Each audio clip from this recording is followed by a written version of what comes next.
Hello, everybody. This is Empowering Democracy. I'm your host, Joe Firestone.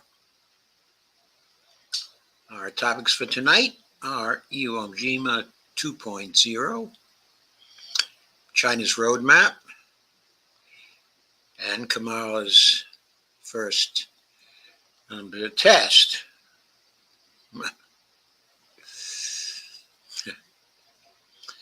Anyway, those seem like good topics for tonight.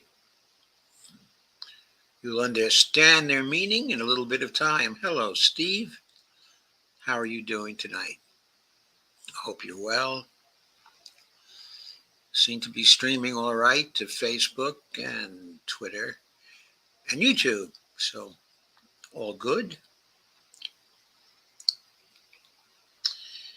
Let's get right into the substance of things. So, before I get into the substance of things, I suppose I should review the bidding.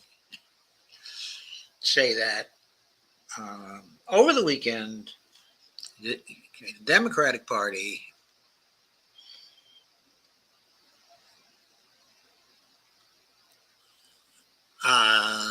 did this. They persuaded Joe Biden to drop out. And he did.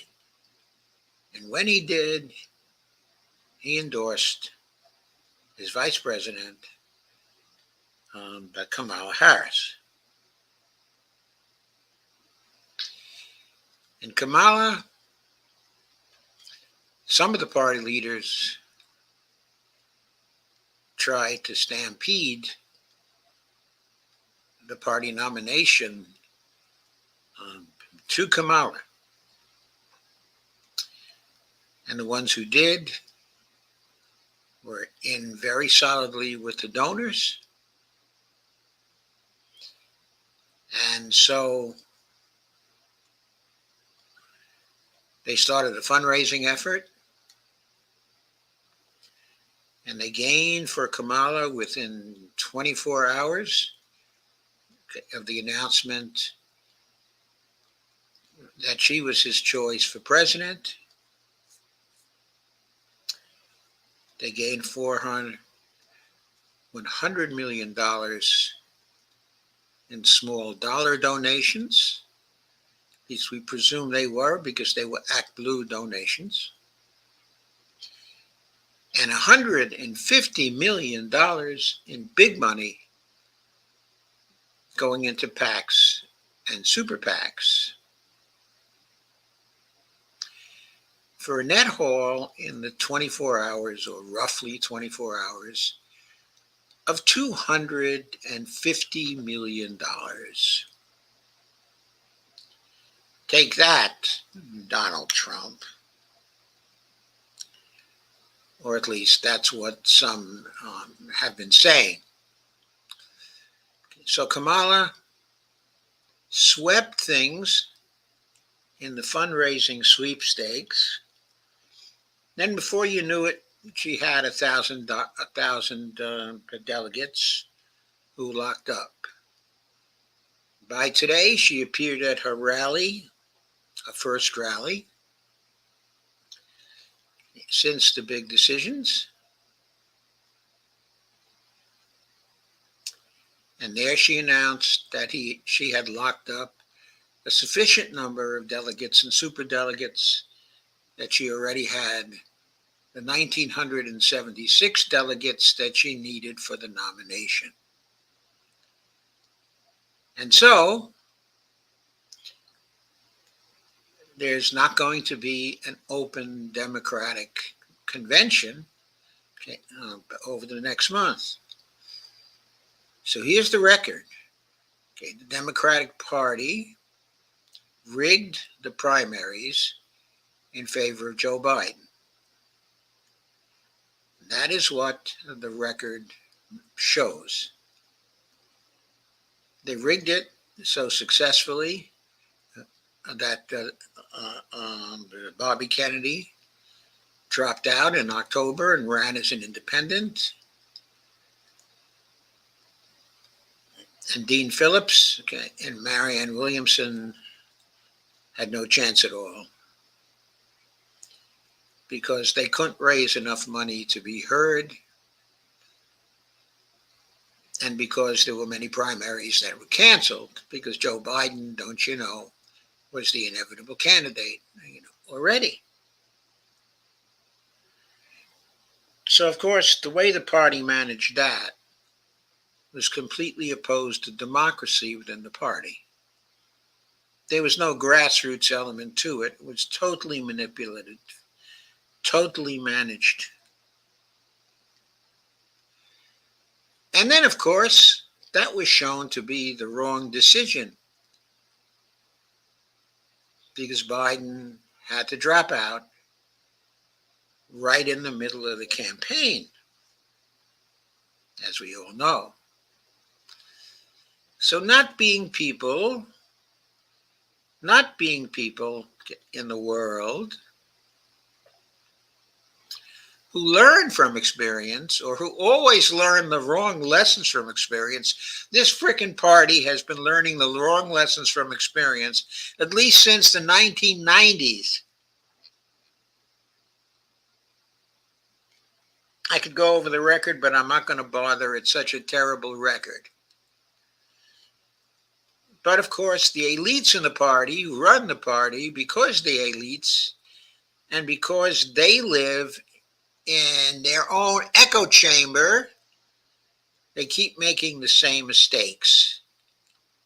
And this mistake was to again give the public no chance at all to have a say in the convention.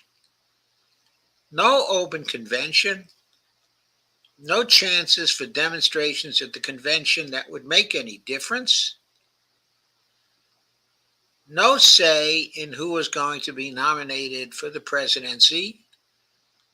Joe Biden got to pick his own person, with, of course, the assistance of the big donors. The process was totally undemocratic, and now they come out with a faux democracy campaign that they're doing this all for democracy, in order to defend our democracy. While at the same time, they totally undermine democracy in their own party. It wouldn't even have been very much democracy to have had this convention. They had all the candidates who could possibly compete for it all lined up. They were all centrist candidates anyway. But they probably picked the absolutely worst replacement for Joe Biden.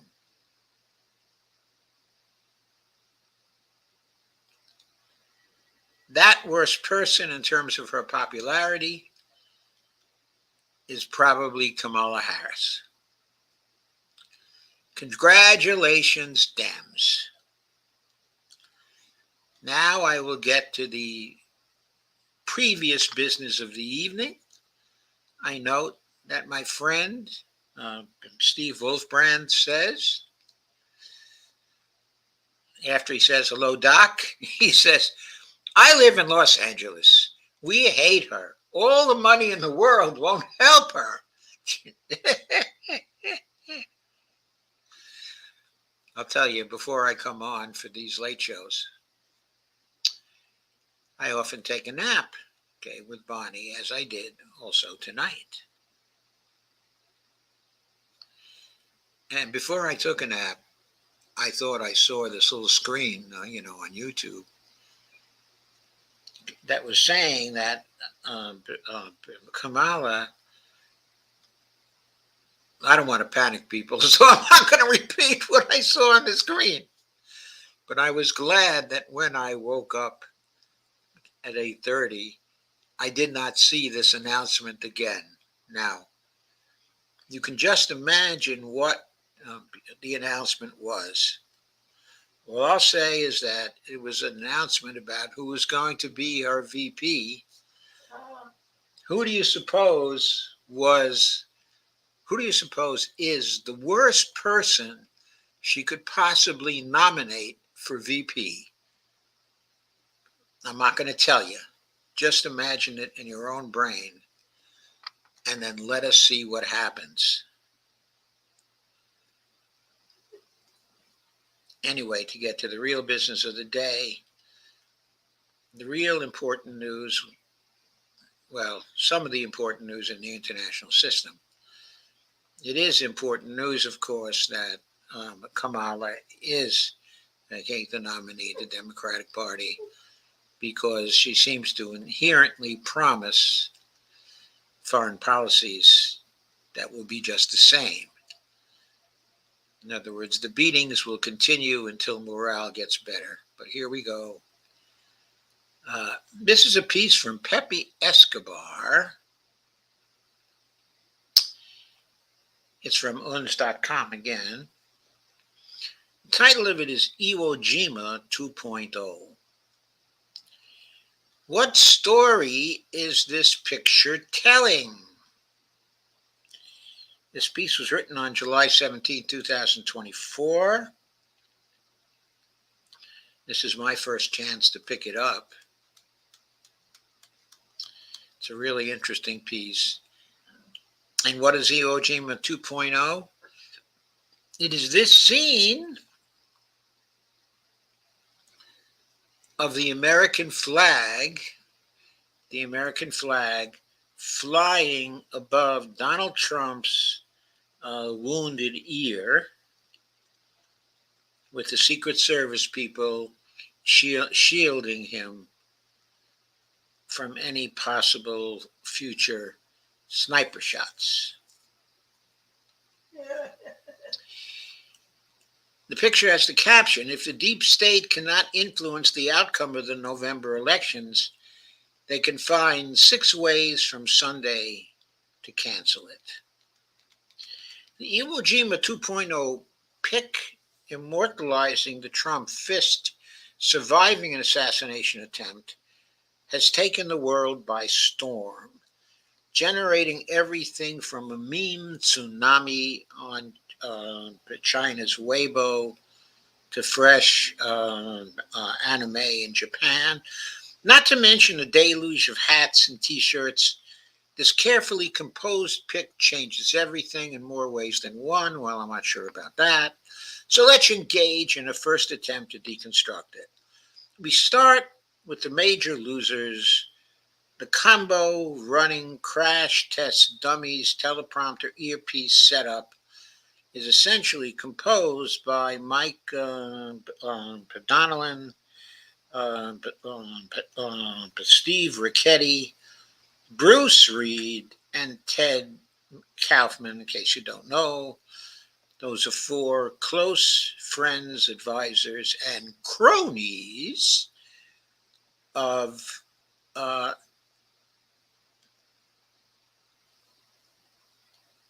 what shall I call him? Genocide Joe Biden. Government functionaries like Jake Sullivan and Little Blinky, for their part, are placed at the heart of what is known in Washington as the interagency racket. Interagency is in quotes, better described as the blob.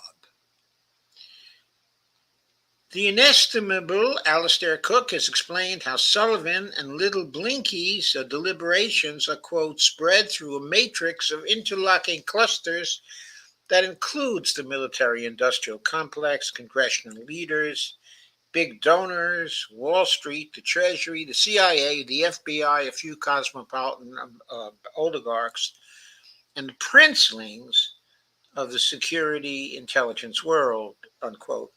And I must add here that this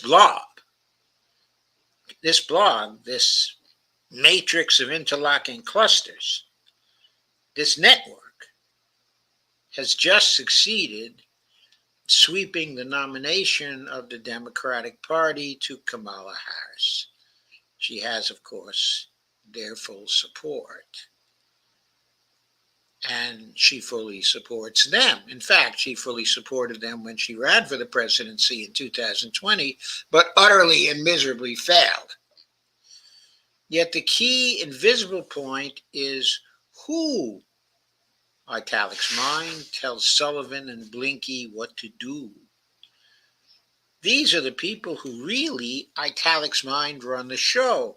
The big families and the big donors, old money, and especially new money as invisible vanguard shareholders. They're all stunned. They never thought it would come to this debacle, even if Joe Biden was expressly chosen for what he is, a crude, corrupt, easily manipulated lackey and head of a crime family. Everyone in a position of real power in the blob knew he was becoming a zombie ages ago. Well, I don't know if everyone is in a position of real power, because there were an awful lot of mad people when they discovered that he was much more far gone than they thought. There's fierce debate across the Beltway over how many factions are at war with each other inside of the Democratic blob. There are at least three: the Biden crime family, on which tens of thousands of people with cushy jobs and fat salaries depend; two, the down ballot, Democratic machine, and, quote, extended family, unquote, of other tens of thousands who lose badly in elections or re-elections in the event of a Trump 2.0. These are the ones who want to throw crash test dummy under the retirement home bus and replace him with a dam they hope and pray might win. The number one candidate is the uber incompetent Kamala Harris. So that's what Pepe thinks of our new nominee, the uber incompetent Kamala Harris. Needless to add, well, I have no reason, by the way, to doubt this particular characterization yet. I will let you know if we see any reason in the coming days. Needless to add, these factions not only are at vicious hot war against each other, but also at war with three, the ones who really matter: the actual deep state, from the, quote, intelligence community, unquote, to webs woven inside the CIA and the FBI. This is the infernal machine that actually gave the White House on a platter to Biden in 2020. Well, I don't know if it's quite on a platter. As I recall, the election was really pretty close. They almost lost to Trump in 2020.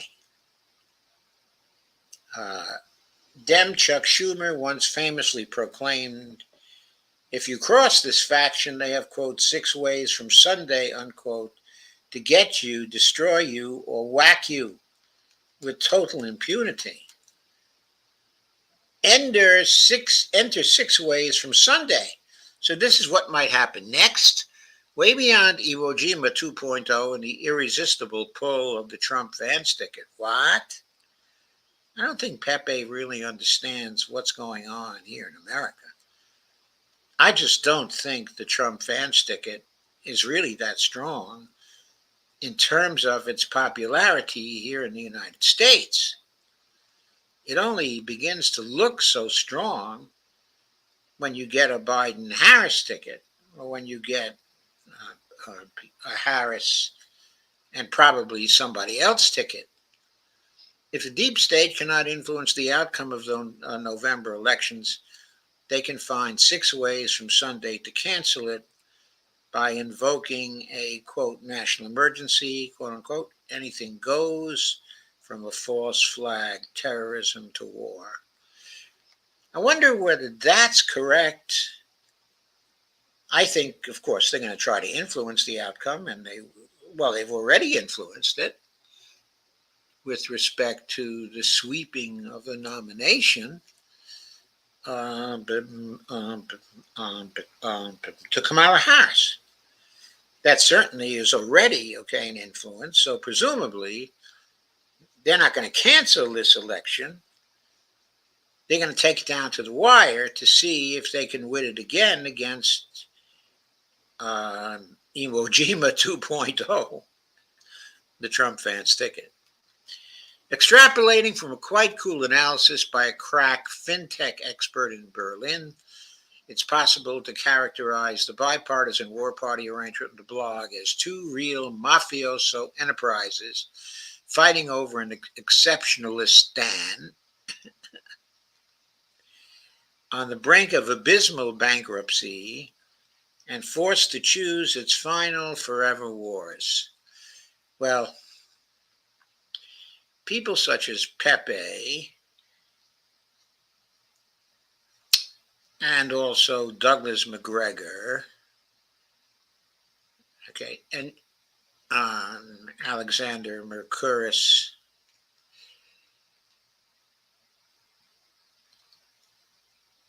okay, and his partner Alex uh, as well, and many of the people who hold forth on the generally excellent program, okay, of Judge Napolitano, uh, have no understanding, okay, of MMT and no desire to take the relatively small trouble to learn the very basics of it. I mean, they could have it, the basics down within a week, but they refuse to even try. The only one among them who doesn't quite seem to want to declare that exceptionalistan is on the brink of abysmal bankruptcy is probably Scott Ritter. He's not quite so bold, okay, as some of the others who believe the fluff, okay, of Austrian economics. But anyway, going away from that, the 6 Ways from Sunday faction is determined to go all the way, employing every imperial means to conquer what could be dubbed the El Dorado in the black soil of Novorossiya, whose resources could buy it maybe another 50 years of power. Well, those are real resources there, and they're very, very important ones. But I think it's clear the West is going to lose there. But even if it would not lose there, I don't think those resources would give it another 50 years of power.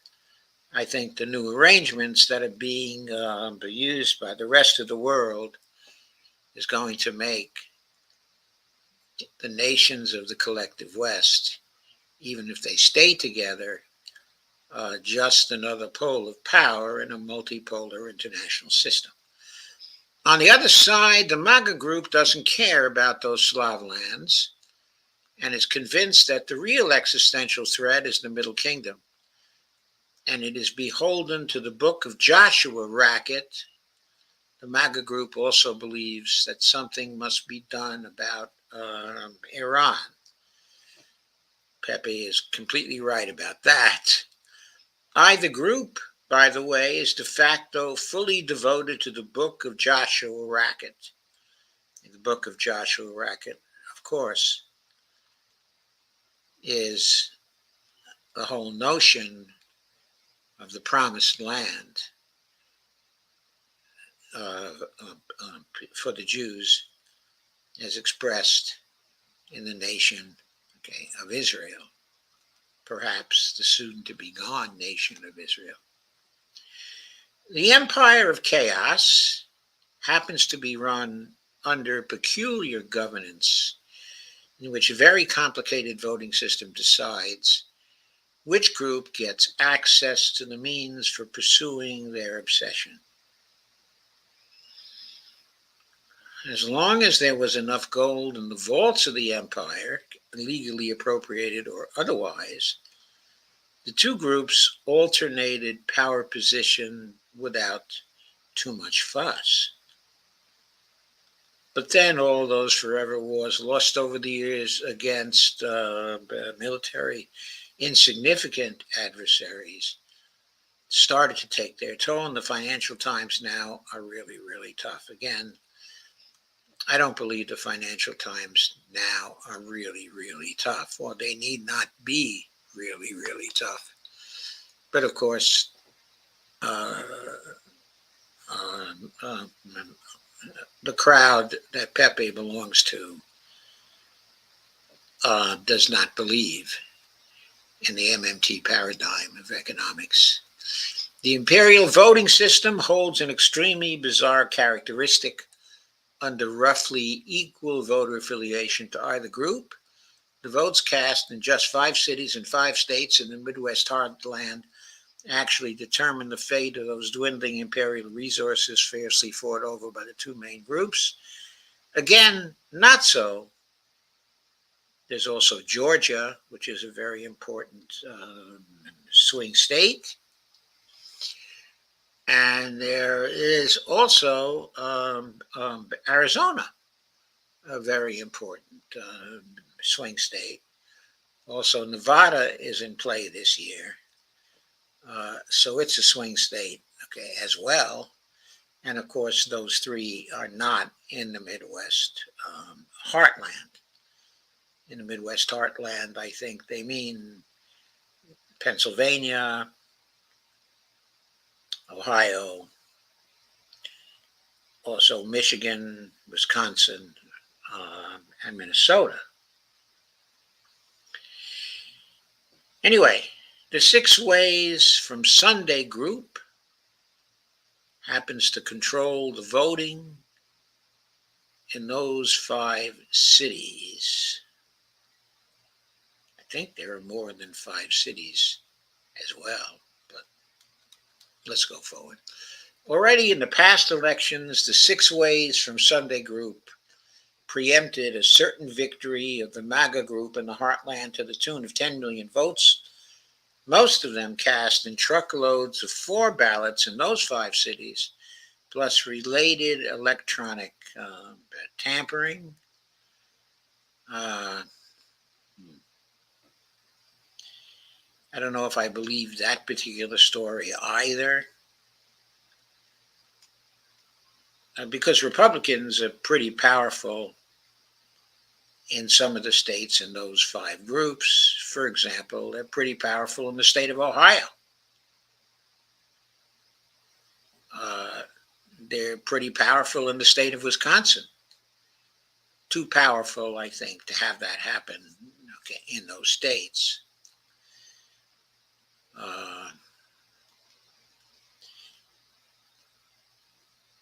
And I don't think there were truckloads of forged ballots, okay, in Minnesota. I just really doubt that. Plus related electronic tampering. I believe in electronic tampering. Seen that in Democratic primaries where Democrats had control, okay, of the machinery. They clearly stole certain primary elections. They clearly cheated in order to defeat Bernie Sanders in 2016, 2020. Okay, I believe all that. But I also have to believe, okay, that the Republicans were just as competent when it comes to related electronic tampering, okay, as the Democrats. I mean, they've got some pretty good computer hackers on their side.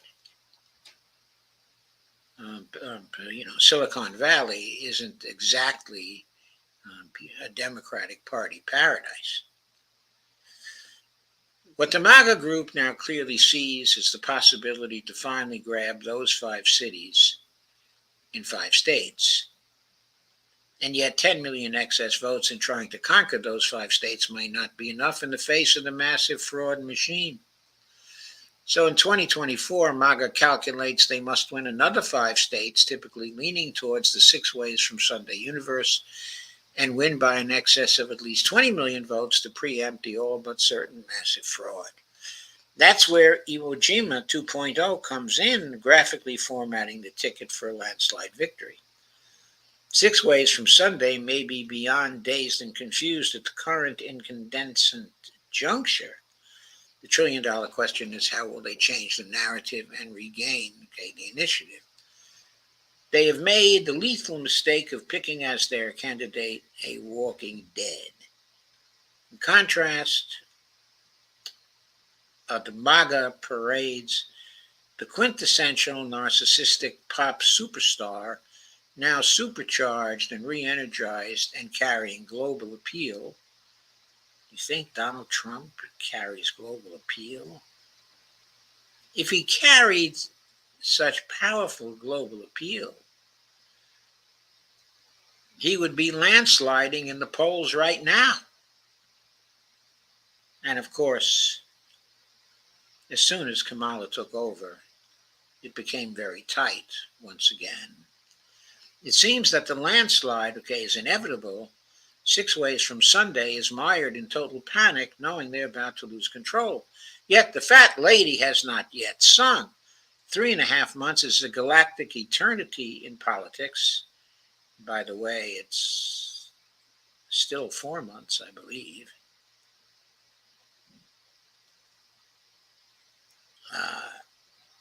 No, it is July 23rd, so is it 8 days in July, 5 days in November, and then there's August, September, and October. Yes, so 3.5 months. That's correct. And a corner 6 ways from Sunday is all set to roar with more ferocity than ever. And of course, they're roaring right now. The blob is roaring right now. And it's roaring with Kamala. Now all we have to do is sit back and wait to see whether Kamala, oh my God, they removed my post again from Facebook. These idiots, every time I do a foreign policy post, they screw with it. They absolutely screw with it. So what can I do here immediately? See rule. Read in full. Blah, blah, blah. Your freedom of expression is important to us. Yeah, sure it is. Freedom of expression bull. C rule. Where's my chance to appeal this? Come on. Take action. I'm taking action. Request a review. The post doesn't break the rules. Posts like mine should be allowed. Something else. Will they give me other choices? It's about an important issue. Yeah, it's about an important issue. Yeah, it's about a really important issue. Continue. Submit. So I submitted. Usually when I submit, the post comes back, from Facebook. And say you'll hear back from us soon. So far, they don't seem to have taken my post down.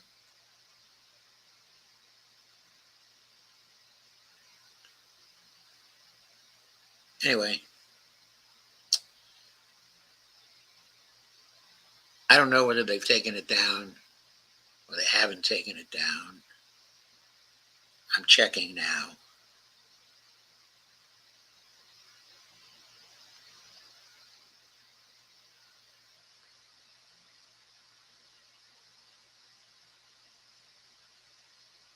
Nope.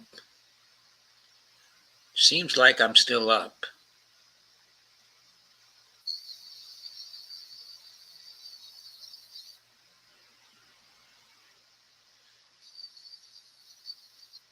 I don't have too many viewers, but it seems like I'm still up. I see Sandy Degg. Hello, Sandy.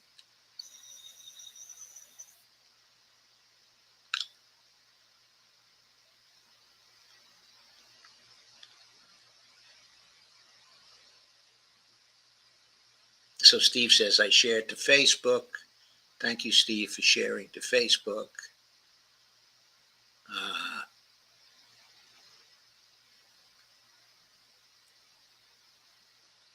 And is Joe still alive? We're in a weird place. Am I still alive? Why can't you see me? Okay. So, oh, you're talking about Joe Biden. I see. Robert Copeland says, I know a lot of people in Sacramento are going to support Kamala while others don't like her running for president. Steve Wolfman says, hello, Robert. Robert says, hi, Joe and Steve. John B. says, that's a photoshopped image, Joe. Oh, thank you. And Steve says, love the doc and Bonnie. Steve Wolfman says, Joe's still alive. We're in a weird place. We are. Sandy Degg says, hello. Hello, Sandy. And thank you for your very, very generous gift. It is much appreciated. And everybody says hello. Sandy says hi, Robert. Sandy says hi, John B. Sandy says hi, Joe and Bonnie. Hey, Bonnie. Sandy says hi. Oh, I said hi. Hi. Bonnie says hi. Sandy says be right back. John B. says hello, Sandy. April says hiya, Joepedia. Hi, friends and guests. Nice to see you all. April shared and highlighted on FB. Steve Wolfbrand says, hi, April.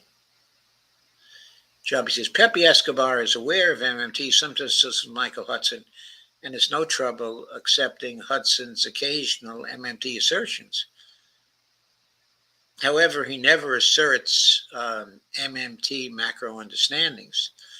Well, if he's, he should be aware of MMT because he does associate with Michael Hudson, and Michael Hudson is certainly MMT. Okay, but if he's learned some things,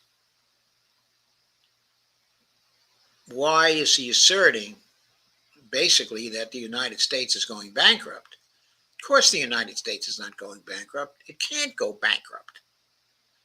In any reasonable sort of understanding of the term, we can run out of resources for certain things. If that's what he means, then he ought to be quite clear about that. But we can only have financial crises that are of our own making. And with all due respect to Pepe Escobar and even Michael Hudson, I think I'm the authority on that one. So John B. says, Escobar ignores MMT macro issues when in non. April says, won't Trump and Fuhrer pick Kamala apart just on her, quote, I was that little girl, unquote, Madison Avenue spiel during that debate against Biden about 4 years ago? Yeah, I think there are lots of ways for Trump to pick her apart. I don't know what about all these news reports that he's terribly scared, of Kamala. I mean, I think she was the worst of the Democratic candidates to run against him, with the possible exception of Hillary Clinton. I think, Hillary Clinton would have been worse. Steve says, I shared the FB. John B. says, continued. When in non-MMT company, not his forte, so he avoids it in the interest of getting his story across. I understand that, but he doesn't have to claim or state false things, such as that the United States is headed for bankruptcy. We are not headed for bankruptcy. We have plenty of resources here in this country and plenty of capability to retrench from the empire and create a perfectly good pole in the multipolar system over the long term. Sandy says, she seems like she could give as good as she gets. I shared groups. I wonder if she could give as good as she gets. I mean, after all, we used to think Hillary Clinton could give as good as she got, but she wasn't really that effective. Sandy says, the Facebook AI is a pain, okay, in the buttocks. It's not the AI, it's the people they employ to feed information into the AI who are a pain in the buttocks. Got a bunch of right-wing people sitting there controlling the narrative. That's what's going on. Steve Wolfbrand says, thank you, Sandy. Sandy, this is, hi, Joe. And Sandy says, I love Bonnie. So do I, Sandy. Sandy says, you're so welcome, Joe. And April says, hey, Steve, just got home trying to stuff my face. Nom, nom, nom. April says, got, still can't see, IS, still can't see ish. I'm not sure what that means, but I'm sure she'll clarify in just a moment. So let me get on to the second piece, which is another Pepe piece. I do love Pepe. I mean, I just love Pepe. I think his views are among the most important in the world, okay, today. I really do. So it looks like I just shared the piece that I shared before. So I'm going to stop sharing that piece again. I'm going to take that piece out of here because it's obviously confusing me. So let me present the other Pepe piece, which is, I think, even a more important one than the first one. Yes. This is his latest on July 22nd, 2024. China designs an economic roadmap all the way to 2021. Now, this economic roadmap is about what's going to be done. What's the internal economic policy of China going to be? And there, of course, is the Chinese communist flag flying above the Hong Kong flag. Hong Kong, there can hardly be a better place to track the 4-day, twice-a-decade plenum of the Communist Party of China than dynamic, quote, one country, two systems, Hong Kong. Hong Kong is right at the heart of East Asia, halfway between Northeast Asia, Japan, the Koreas, and Southeast Asia.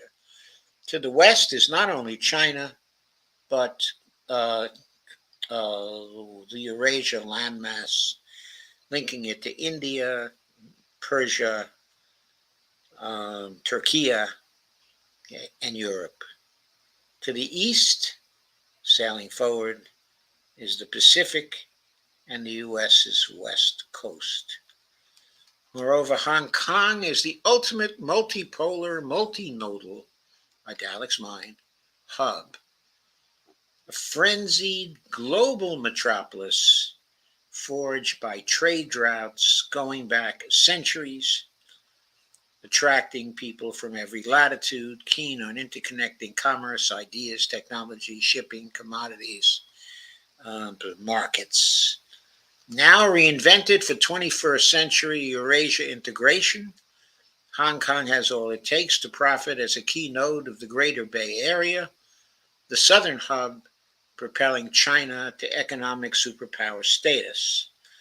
The plenum in Beijing was a quite serious, sober affair, trying to strike a balance between sustainable economic growth and national security, all the way to 2029 when the PRC celebrates its 80th anniversary. The proverbial comprador elites, fifth columnists, and outright xenophobes across the world have gone bonkers on the current slowdown of the Chinese economy, complete with slumps in the financial and property fronts running in parallel to all hybrid war strands of Chinese containment emanating from Washington. Fact, China's GDP grew roughly 5% in the first semester, and the final plenum communique released at the end of the 4-day meeting stressed this should remain the unwavering target for the second semester. The official rhetoric, of course, was heavy on stimulation of domestic consumption and, quote, new momentum to drive exports and imports.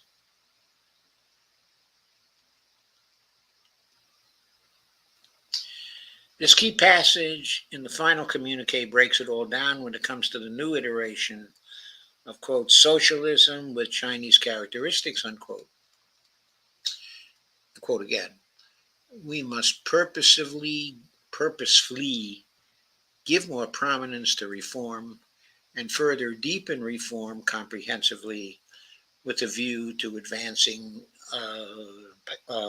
Chinese modernization in order to better deal with the complex development both at home and abroad, adapt to the new round of scientific and technological revolution, industrial transformation, and live up to the new expectations of our people. It was stressed that to further deepen reform comprehensively, we must stay committed to Marxism, Leninism, Mao Zedong thought, Deng Xiaoping theory, the theory of three represents, and the scientific outlet on development, and fully implement Xi Jinping thought on socialism with Chinese characteristics for a new era. We must thoroughly study and implement General Secretary Xi Jinping's new ideas, viewpoints, and conclusions on comprehensively deepening reform and fully and faithfully apply the new development philosophy on all fronts. And to make it more simple, Xi actually explained it all in some detail. I wondered if you were all right. Yeah, I'm fine. Okay.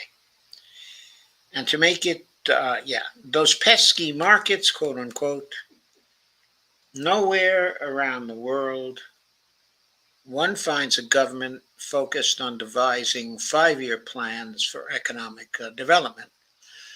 Russia now seems to be engaged in its first attempts encompassing development of rural land, tax reform, environmental protection, national security, fight against corruption, and cultural development. When the term, quote, reform, unquote, appears no less than 53 times in the final communique, that means, contrary to Western proselytism, that the CPC is dead set on improving governance and increasing efficiency. And all those targets must be met, otherwise heads will roll. Science and technology will once again have pride of place in China's development, a sort of follow-up to the Made in China 2025 strategy. The emphasis predictably will be on better integration of the digital economy into the real economy, infrastructure upgrading, and boosting resilience, quote unquote, in the industrial supply chain. It's fascinating to watch how the communique emphasizes the necessity to correct market failures, unquote, which is a euphemism for reining in turbo neoliberalism. What is stressed is, quote, unswerving support and guidance, unquote, to the development of the, quote, non-state sector, unquote, with Beijing ensuring all forms of ownership, quote unquote, in the economy competing fairly and lawfully on, an equal footing, quote unquote. That sounds like it's going to be a lot of regulation, to me, in order to better create a fairer society. I wish we were doing the same thing here in the United States. The plenum could be easily interpreted as a calculated exercise in Taoist patience. According to Xi Maosong from the China Institute for Innovation and Development Strategy at the Chinese Academy of Scientists, quote, Xi said many times that the easy part of the reform is over, and now we are in uncharted waters. The party must watch its step, particularly as the external risks build, also touching the vested interests of many groups, unquote. Of course, turbo capitalist Hong Kong's main obsession is, quote, markets, unquote. Conversations with British traders scouting Asia for their clients reveal they're not so keen on investing in China, yet that does not faze Beijing's planners. What matters for the Politburo is how to meet the economic, social, environmental, and geopolitical targets set by Xi for the next 5 years. It's up to the markets to adapt to it. The great difference between the way the United States operates and the Chinese operate. Of course, Beijing planners are already factoring Trump in the overall equation. The Western mantra that China's economy is struggling to stabilize may be debatable. Yet China's economy may be, in fact, in a more precarious position now than when Trump unleashed his trade war in mid-2018. The yuan may seem to be under more pressure because of the gap between U.S. and Chinese borrowing costs. According to a J.P. Morgan estimate, every 1% tariff hike during the 2018-2019 period of the U.S. launched trade war was linked to a 0.7% rise of the U.S. dollar versus the yuan. Well, actually, that should be good for China's employment internally. China plans to impose a 60% tariff. Trump plans to impose a 60% tariff on virtually all Chinese products. That would lead to an exchange rate of roughly 9 yuan to the dollar, 25% weaker than now. Well, this should help employment in China. It should make Chinese goods cheaper on export and more competitive. Now read the whole thing and get to work. It's enlightening to check what Hong Kong's chief executive John Lee said about the plenum. He encouraged, quote, all sectors of the community, unquote, to read the communique. And the Hong Kong business elite did get the drift. They interpreted as Beijing betting once again on Hong Kong's key role for the development of the Greater Bay Area. It would not be any other way. Hong Kong, Lee stressed, is a, quote, super connector, unquote, and, quote, super value adder, unquote, linking mainland China with the global north and the global south, and still attracting all sorts of foreign investment to China. Now compare it with the predominant view on Hong Kong in U.S. business circles. The American Chamber of Commerce in Hong Kong is appalled, stressing how U.S. businessmen, in fact, don't understand the Safeguarding National Security Directive approved last March, which complemented the national security law installed by Beijing in 2020. For Beijing, these are very serious matters of national security, which range from a crackdown on money laundering to preventing the proverbial fifth columnist from launching a color revolution such as the one that nearly destroyed Hong Kong in 2019. No wonder so many Americans cannot get it. Beijing couldn't care less. Now let's see what China's top mutual fund manager has to say about it. Zhang Kun, the manager of Blue Chip Mixed Fund, runs 4 funds with combined assets of $8.9 billion. He prefers to set his sights on Beijing's aim to boost per capita GDP to match the West by 2035. Now that's an ambitious goal, to boost per capita GDP. That's going to be wonderful for the Chinese. If that happens with or without a U.S. trade war, and the Chinese won't stop at nothing to achieve it, then per capita GDP could be around 30,000. It was 12,300 last year, according to Chinese think tanks. So foreign investment will continue to be welcomed in China via Hong Kong or not. But on each and every front, what trumps everything is national security. Call it a practical exercise in sovereignty. Boy, what a wonderful analysis, I thought, uh, that was. And you can't get that, it seems, from other Western outlets, generally speaking. Pepe's stuff is just so invaluable in telling us what's going on over there. And very few Americans know what is going on over there. It's very important for us, okay, to know it and to not allow ourselves to be stampeded into war because of ignorance. So let's take that down now. And let's get that on to the final two pieces for tonight, which are, did I share this? No, so I'll share it now. So our final two pieces for tonight.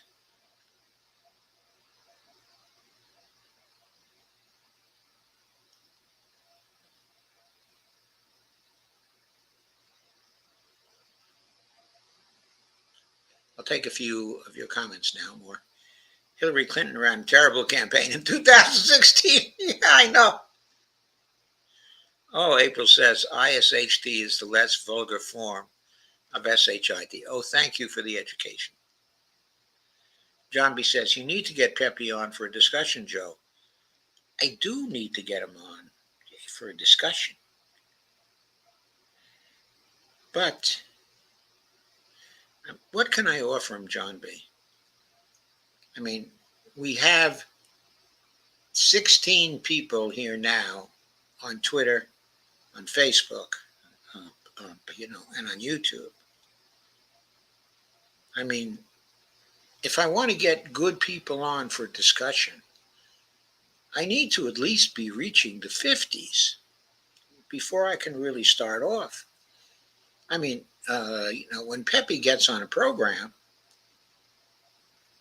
that program has at least 3K viewers or 5K viewers. I'd love to get Pepe on for a discussion. If any of you guys have contacts with Pepe, perhaps it would be possible for you to persuade him to come on and have a discussion with me. Because one of the things we can talk about is MMT and why he thinks the United States is going bankrupt. We could have a friendly discussion because whatever he says, I mean, I love the guy. So I'm going to be friendly, very, very friendly to him. Maybe I can learn something from him because maybe he can give me perspective on where the current paradigm of MMT is falling down. I don't, automatically assume that MMT is right and everybody else is wrong. I'm not that kind of guy.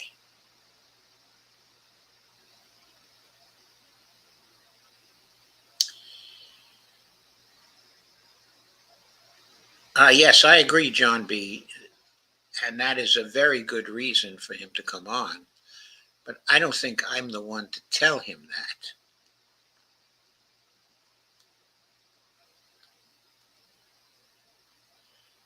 Anyway, so Robert Combs says, I believe China will slowly get weaker due to the one-child policy as they won't have enough young people to replace the older people who are retiring from the workforce.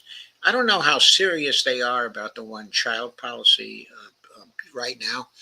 They've already reduced their population, so they're no longer the number one country in the world population. Population of India, okay, is greater. So I don't know how seriously they're pursuing the one China policy, okay, at this point. Okay, it may be that others can, tell me about that, or maybe I'm sure Pepe knows about that. And he could probably tell us if he's willing to come on. So Let us go to the next two pieces, which are both about the foreign policy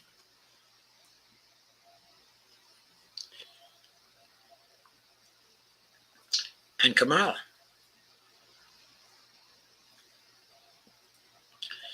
This one's from Common Dreams.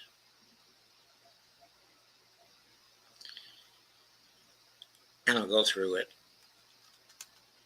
I hope, fairly quickly. Netanyahu's visit is Kamala's first challenge. It's also an opportunity. This is by Richard Eskow, somebody whose writing I really like. It was done on July 22nd, 2024 for Common Dreams. Okay, the tagline is, it's a chance for Harris to show strength, leadership, and independence from the man she hopes to succeed, instead of kowtowing to Netanyahu, as Biden has done. She can stand up to him. One thing I've heard here tonight is he doesn't plan to attend his speech to Congress, which, of course, she can attend because she's the vice president right now. In other words, she's the chair of the Senate, so she can attend, but she's staying away from him in terms of a public showing.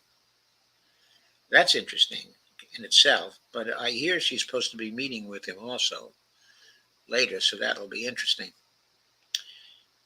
Okay, but anyway, Richard Eskow says, R.J. Eskow, also known as, says, the Democratic Party's leadership just has coalesced behind U.S. President Joe Biden's chosen successor, Vice President Kamala Harris. But Harris still faces an uphill climb against former President Donald Trump. She carries the burdens of incumbency, economic fears, wars, and conflicts, and a worsening environment without the usual advantages. Voters don't know her, so they have no reason to believe she is a decisive leader. How could they? Harris ended her 2020 campaign before the first vote was even cast and didn't run this year. Without Biden in the race, the top vote getter in the 2024 primary is uncommitted, 706,591 votes.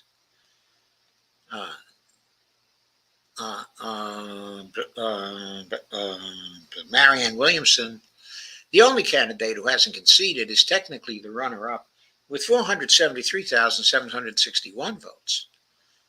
If Israeli Prime Minister Benjamin Netanyahu visits Congress this Wednesday as planned, it will be Harris' first major challenge as a candidate. The Israeli leader's visit is widely seen as a snub to the Biden administration, despite the massive infusion of American arms aid and diplomatic cover as the killings in Gaza continue. Bibi's main complaint, it seems, is that Biden has been insufficiently effusive in his praise of Bibi. Netanyahu's invitation originally came from Republicans on the Hill with the intention of creating some awkward moments for Biden and his party. Trump and the GOP will use this visit to slam both Biden and Harris over Israel. They'll accuse Harris of being, quote, weak, unquote, and, quote, indecisive, unquote, and they'll probably garnish their attacks with sexist undertones. But this is an opportunity as well as a challenge. It's a chance for Harris to show strength, leadership, and independence from the man she hopes to succeed. Instead of kowtowing to Netanyahu as Biden has done, she can stand up to him. She can tell the world that she represents the best interests of the entire world, not just of one country, and that she respects international law. Richard said, is that a fantasy? He says, probably. But even if she doesn't go all the way by, say, acknowledging the legitimacy of recent court rulings against Israel, she can demand that an immediate ceasefire and a massive increase in aid to Gaza, unimpeded by Israel's military or its citizens, vigilantes. That would place her in the political mainstream of voters, if not of politicians. These positions would be popular, especially among voters who have defected from Democrats over Biden's Gaza policy. A Chicago Council on Global Affairs Ipsos survey conducted in March 2024 showed that of those Americans with an opinion, 65% thought that the United States should either, quote, reduce military aid to Israel till it ends its war with Hamas, unquote, or, quote again, exert diplomatic pressure on Israel, but not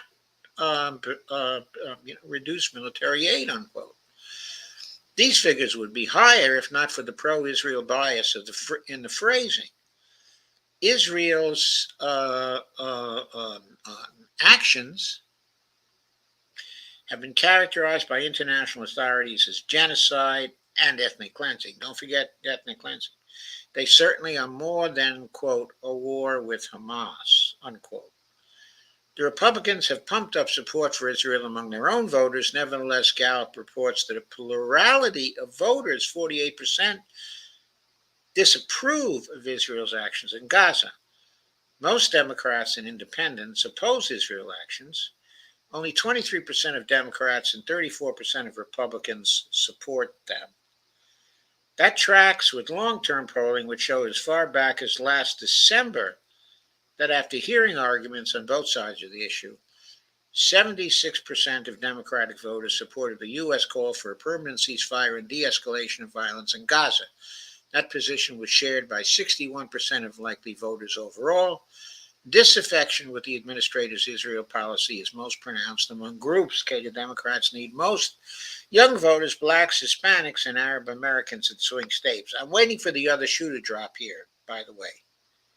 For Richard to drop the other shoe.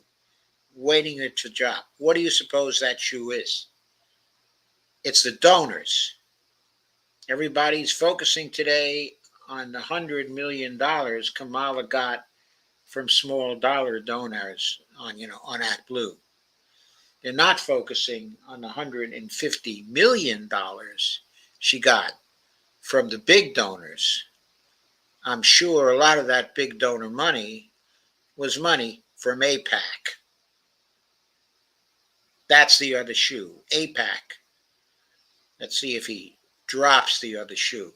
Okay. The Democratic Party did not offer these Democrats an opportunity to vote against this administration's Israel policy in the primary. This week, Kamala Harris can give them a voice. She can also demonstrate courage, strength, independence, and resolve. The vice president can stand up to Netanyahu and tell him she will not be intimidated into acting against her own better judgment. She can demand A, an immediate end to the killing of civilians, B, that Israel stop blocking much needed aid, and C, that he stop making unreasonable demands and immediately agree to a long-term ceasefire. Gaza also desperately needs massive amounts of humanitarian aid. Harris can announce she plans to work with UNRWA to deliver that aid, since it's the agency's best position to do so. If she's feeling especially brave, she can even send a message to the demonstrators who will be outside the Capitol this Wednesday. I see you, I hear you, and I will act. You may say that I'm a dreamer, and you're probably right. But I don't expect any candidate produced by the current system to demand an immediate end to the occupation of Palestine, an occupation whose illegality was just confirmed by the International Court of Justice. But these are steps that a candidate can take even under this rigged system. It would acknowledge human suffering while giving Harris a much-needed political boost. It will give her a much-needed political boost, but it will stop the flow of money from AIPAC and its fellow pro-Israel super PAC types of donors. They will immediately shift their money from getting rid of the squad to trying to get Trump elected rather than Harris elected. she would pay that price. Do I want her to pay that price? Yes. Does Richard want her to pay that price? Yes. But he needs to mention that price in any fair article, okay, on that subject. He ends. I began by saying Netanyahu's visit is both a challenge and an opportunity. It's a test, too, of ethics, of courage, and of the determination it takes to become a leader. We'll see how the vice president does this week. I have to say, I think that Richard expects that she's going to fail this particular test. I believe she's going to fail this particular test as well. And I will be, of course, very pleasantly surprised if she doesn't. That's the first intersection of foreign policy with Kamala. Here's the second. And appropriately, this one comes from Mondoweiss. Mondoweiss. I should get a little more to your things.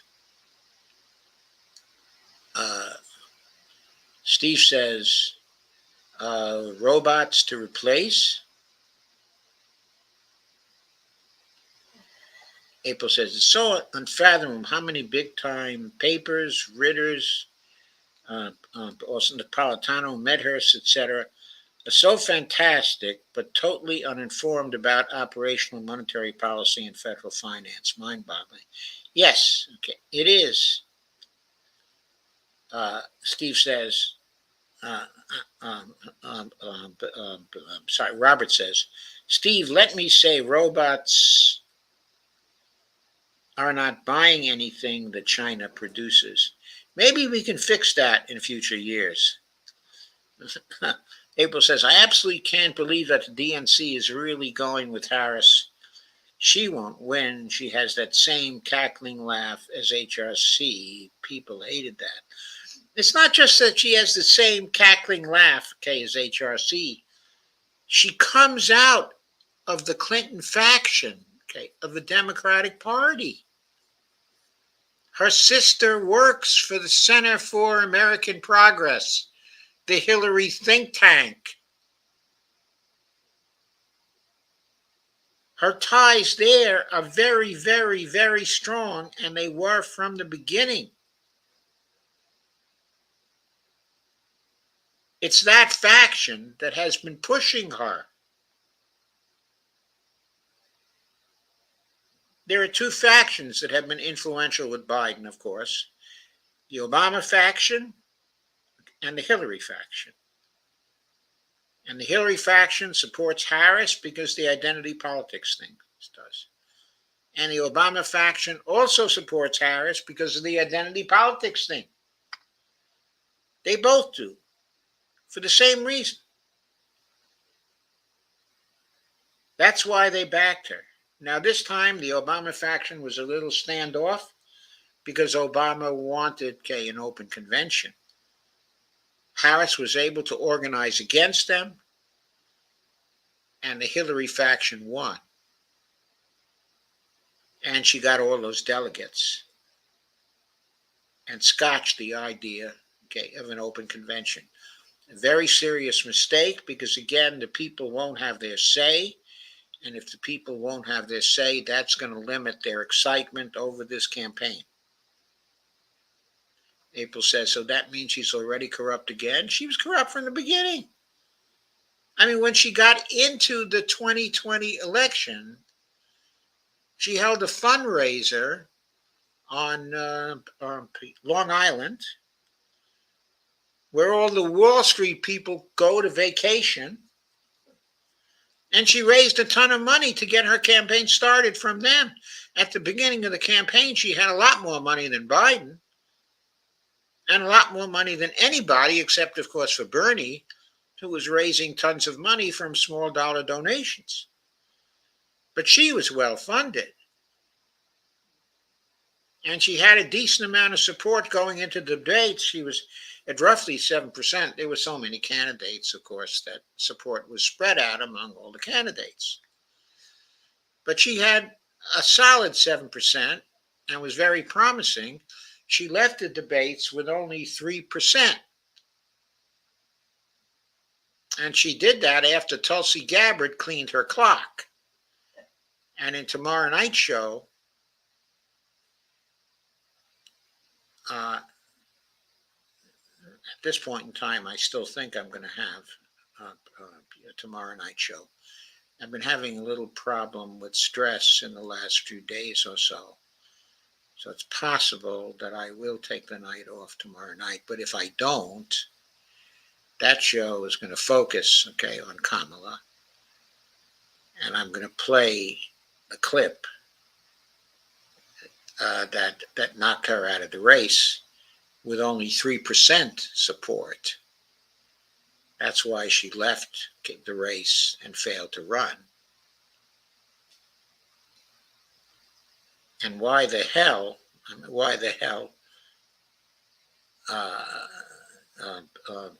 she was selected as the vice presidential candidate by Biden? Well, I guess I will know. It was because of the influence of both the Hillary and Obama groups. In other words, she had great ability to fundraise from the donors. She was very popular from the donors. Robert Copeland says the DNC is not exactly run by the most intelligent people. They're people who are good at getting money and very bad at spending it. Anyway, Netanyahu's visit should be met by unprecedented demonstration by U.S. citizens at all levels. Is not an ongoing genocide absolutely immoral? Absolutely. Is one a decent human being or not? Yes.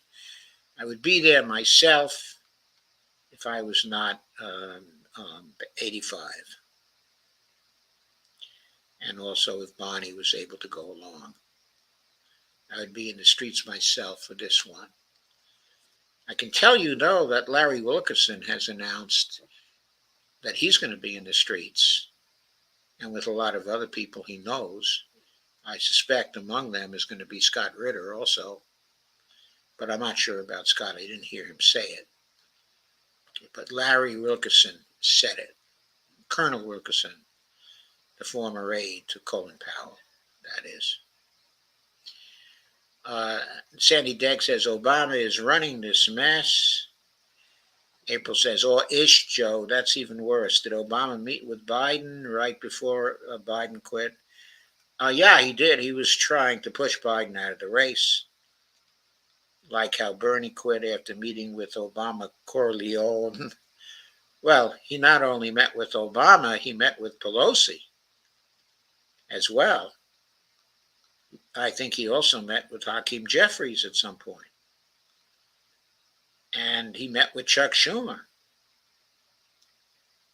and Hakeem Jeffries and Nancy Pelosi.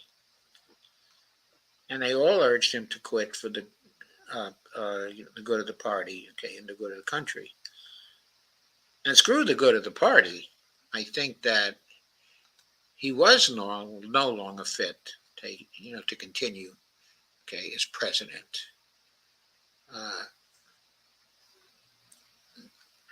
I'm not sure about how fit Kamala is,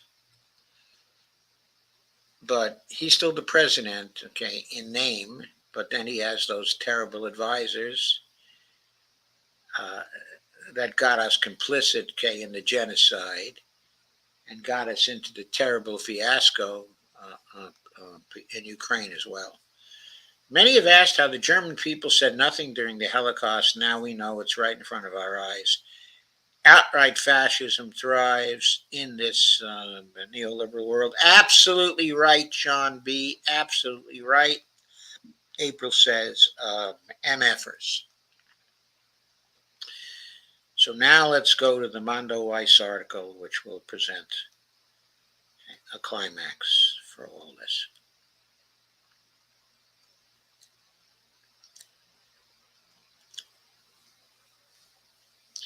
Mondo Weiss.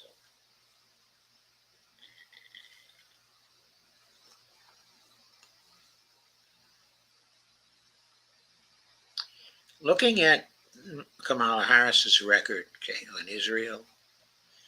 This one is by Michael Aria. If elected president, many believe that Kamala Harris will continue Joe Biden's doom policy in Gaza. This was done on July 22nd. Here is Harris. Biden standing shoulder to shoulder with her arm around him. Vice President Kamala Harris has emerged as a front-runner for the Democratic presidential nomination after Joe Biden dropped out of the race this past weekend and immediately endorsed her. Harris has been a staunch supporter of Israel for years. In 2017, she addressed the American Israel Public Affairs Committee's AIPAC annual conference and reminded attendees the first resolution she co-sponsored as a senator was aimed at combating, quote, anti-Israel bias, unquote, at the United Nations. Quote, let me be clear about what I believe. I stand with Israel because of our shared values, which are so fundamental to the founding of both of our nations, unquote, she told, the crowd. Fundamental to the founding of both our nations. I gather genocide was among those, but there is the historical record. In 2018, she gave an off-the-record speech. I could play this, but I'm not going to bother. 2018, she gave an off-the-record speech to the organization, but eventually released the comments. That speech, she claimed that she raised money for the Jewish National Fund as a Girl Scout. I raised money for the Jewish National Fund myself, not as a Boy Scout, but as a member of my Hebrew school. At that age, I was I 9 or 10, or 11, somewhere in there. I was very aggressive at selling basically tickets that were supposed to fund the planting of trees, in Israel.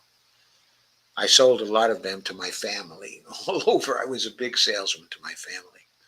Anyway, quote, having grown up in the Bay Area, I fondly remember those Jewish National Fund boxes that we would use to collect donations to plant trees for Israel, unquote. She told the audience, quote, years later, when I visited Israel for the first time, I saw the fruits of that effort and the Israeli ingenuity that has truly made a desert bloom, unquote. I never did visit Israel. Now, once I was doing some contract work for the government, and I had to get a proposal back to the United States, and I landed in Israel for a couple of hours. I got to leave the plane for maybe 25 minutes or something like that.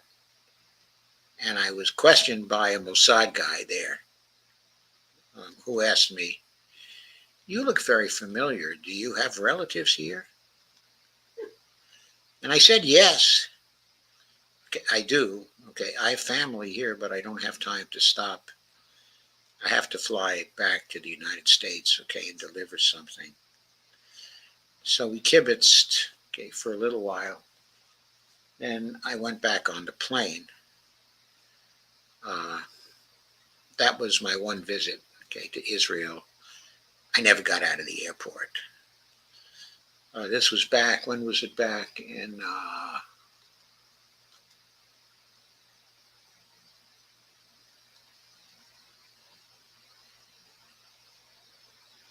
if I recall correctly, this was back in 1969. A long time ago. After the 67 war, but not after the 1973 war. Quote, the vast majority of people understand the importance of the state of Israel, unquote, she added later. Quote, both in terms of its history and its present, in terms of being a source of inspiration on so many issues, which I hope we will talk about, and also what it means in terms of the values of the United States and those values, the shared values with Israel. and the importance of fighting to make sure we protect and respect a friend, one of the best friends we could possibly have, unquote. While running for president in 2019, Harris was praised by the lobbying group Democratic Majority for Israel, okay, the DMFI, for running to the right of Obama on the Iran deal. You can be sure the DMFI is standing for her now with all their money. By the way, they were the group that did most of the feat, but Nina Turner, in her attempts to get into Congress twice a few years ago.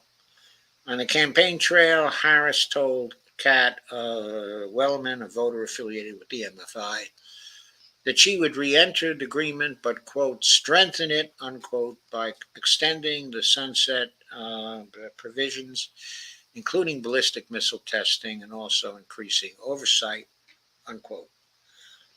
Quote, I was very impressed with her. I thought she gave an excellent speech. She gave a very detailed, responsive answer to my question, unquote. Wellman told a local paper after the exchange, quote, I'm pro-Israel. So I was very concerned and all about making sure we limit nuclear missiles in any country that could possibly destroy us all. I thought her answer was very good, unquote. Harris has condemned the BDS movement and claimed that is, quote, based on the mistaken assumption that Israel is solely to blame for the Israeli-Palestinian conflict. However, she voted against an anti-BDS bill in 2019, citing First Amendment concerns. Well, that was interesting and good. After October 7th Hamas attack, Harris publicly declared that Israel had the right to defend itself. Quote, let me also be very clear, as I've said before, we cannot conflate Hamas with the Palestinian people, unquote, she said to reporters, and quote again, Hamas is a brutal terrorist organization. Hamas has vowed to repeat October 7th until Israel is annihilated. No nation could possibly live with such danger, which is why we support Israel's legitimate military objectives to eliminate the threat of Hamas, unquote. In June, she hosted a screening of Sheryl Sandberg's documentary Screams Before Silence, which was promoted as quote, a documentary film on the sexual violence committed by Hamas on October 7th, a film that's been criticized for relying on information from the Israeli group Zaka. Quote, we cannot look away and we will not be silent, unquote, Harris said at the event. Quote, my heart breaks for all these survivors and their families and for all the pain and suffering from the past 8 months in Israel and in Gaza, unquote. And he expects Harris to continue largely continue Biden's foreign policy, quote, in practice. We can expect the Republicans' public agenda to be a blunt statement of their racism, while Democrats will be less forthright, unquote, wrote Mitchell Plitnick shortly before the Biden announcement, quote, on the ground, there is good reason to believe that the Democrats will want to continue two-state delusion, while Republicans will encourage Israel to kill it once and for all, but with an annexation. Insofar as policy differences might exist, some have pointed to recent comments Harris has made about the assault. In a March speech, Harris called for a 6-week, quote, temporary ceasefire, the first member of the administration to mention such a move. She's also reportedly called on the Israeli government to do more to ensure the delivery of humanitarian aid. In a recent interview with The Nation, Harris expressed sympathy for campus Gaza protesters, saying that while she didn't, quote, wholesale endorse their points, unquote, she thought they were, quote, showing exactly what the human emotion should be as a response to Gaza, unquote, though she was quick to note that she does not, quote, wholesale endorse their points, unquote. The foreign policy team around Harris is also viewed as more progressive on foreign policy than Biden's. Her national security advisor is Phil Gordon, who helped push for the Iran deal when he worked for the Obama administration. I think he's very much on the progressive wing of the national security continuing. Mark Badubowicz, CEO of the Neoconservative Foundation for Defense of Democracy, said to Jewish Insider in 2023, quote, he's Obama Redux, unquote. Uncommitted national movement leader Layla Elabed and other progressive organizers have already put out statements calling on Harris to embrace a shift in policy. Quote, for months we've warned that Biden's support for Israel's assault on Gaza would hurt his electability, unquote, said Elabed.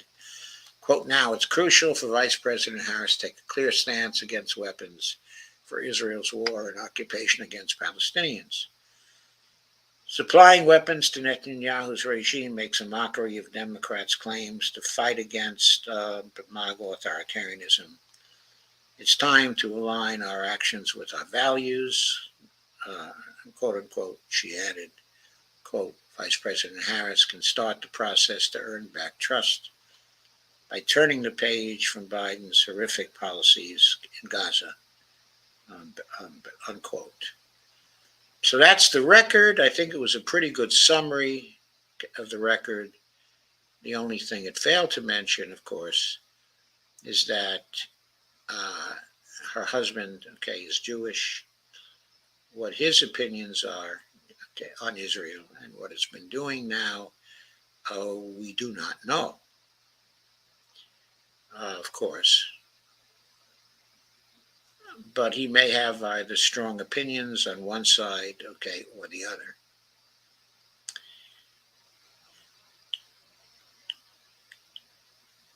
And so we have to keep in mind that particular connection, which was not mentioned, okay, by this article, okay, from Mondo Weiss. So there we go. Let's see what comments you have.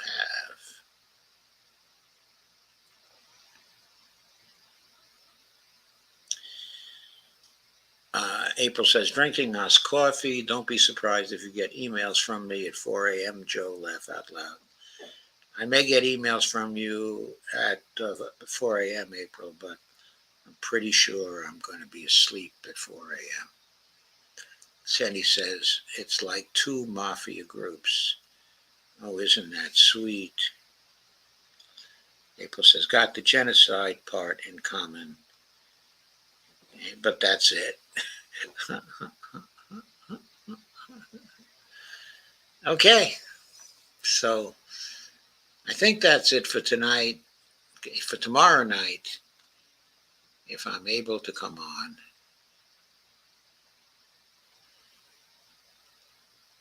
if I feel unstressed enough to come on, what I will talk about is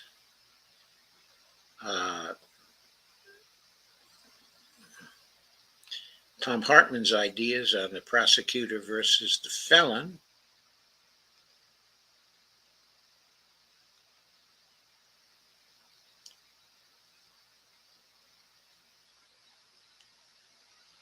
and also some ideas from Bill Blum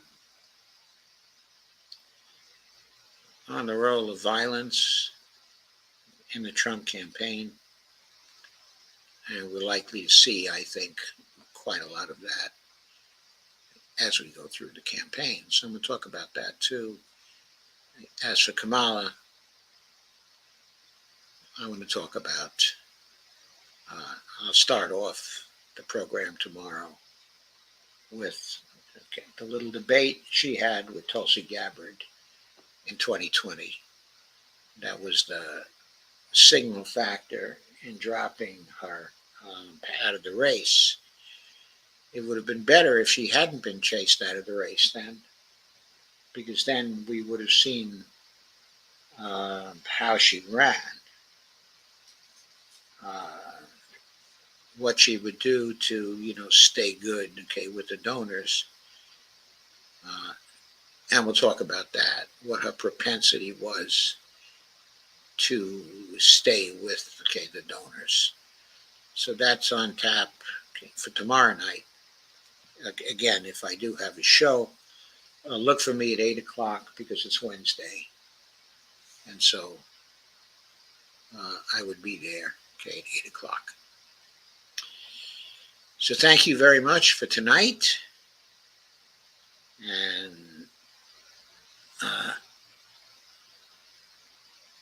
John B. says, refuse to waste my time considering analysis of Harris. She's a total waste of space. Nothing good will come from her. Well, it's important to point that out, John B., and to keep on pointing that out. And that is what I intend to do. And April says, good stuff, Joe, as usual, wishing you the continued benefits of good health. Thank you very much, April. And Sandy, thank you again for your generosity. And also, good night. Have a very good night. Okay. Have also a very good night for everyone. Our attendance got better tonight as time went on. I think this is due to Twitter people who were tuning in. Anyway, thank you very much for coming, and I will end the stream at this point.